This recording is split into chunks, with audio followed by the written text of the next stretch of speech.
ಬೆಳಗಾವಿ ಜಿಲ್ಲೆಯ ಗೋಕಾಕ್ ತಾಲೂಕಿನ ಸುತ್ತಮುತ್ತ ನಕಲಿ ನೋಟುಗಳನ್ನು ತಯಾರಿಸಿ ಚಲಾವಣೆ ಮಾಡುತ್ತಿದ್ದ ತಂಡವನ್ನು ಬಂಧಿಸುವಲ್ಲಿ ಗೋಕಾಕ್ ಪೊಲೀಸರು ಯಶಸ್ವಿಯಾಗಿದ್ದಾರೆ.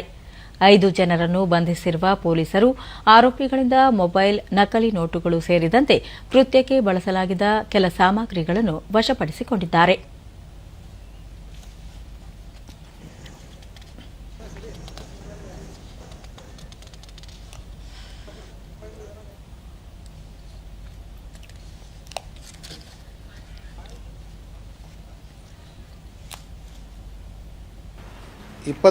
ಸುದ್ದಿಗಾರರೊಂದಿಗೆ ಜಿಲ್ಲಾ ಪೊಲೀಸ್ ವರಿಷ್ಠಾಧಿಕಾರಿ ಡಾ ಭೀಮಾಶಂಕರ್ ಗುಳೇದ ಜೂನ್ 29ರಂದು ಕಾರಿನ ಮೂಲಕ ಗೋಕಾಕ್ ಬೆಳಗಾವಿ ರಸ್ತೆ ಮಾರ್ಗವಾಗಿ ನಕಲಿ ನೋಟುಗಳನ್ನು ಸಾಗಿಸುತ್ತಿದ್ದ ತಂಡವನ್ನು ಗೋಕಾಕ್ ಪೊಲೀಸರು ತಪಾಸಣೆ ವೇಳೆ ಬಂಧಿಸಿದ್ದಾರೆ.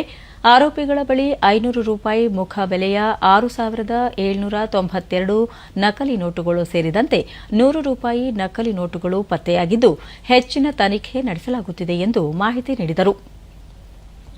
ಈ ತಂಡ ಗೋಕಾಕ್, ಮಹಾಲಿಂಗಪುರ, ಮುಧೋಳ, ಧಾರವಾಡ, ಬೆಳಗಾವಿ ಸೇರಿದಂತೆ ವಿವಿಧ ಕಡೆಗಳಲ್ಲಿ ನಕಲಿ ನೋಟುಗಳ ಚಲಾವಣೆ ಮಾಡಿದ್ದು, ಸಾರ್ವಜನಿಕರಿಂದ ಅಸಲಿ ನೋಟುಗಳನ್ನು ಪಡೆದು ನಕಲಿ ನೋಟುಗಳ ಮಾರಾಟ ಮಾಡಿರುವುದು ತನಿಖೆ ಮೂಲಕ ಬೆಳಕಿಗೆ ಬಂದಿದೆ ಎಂದು ತಿಳಿಸಿದರು.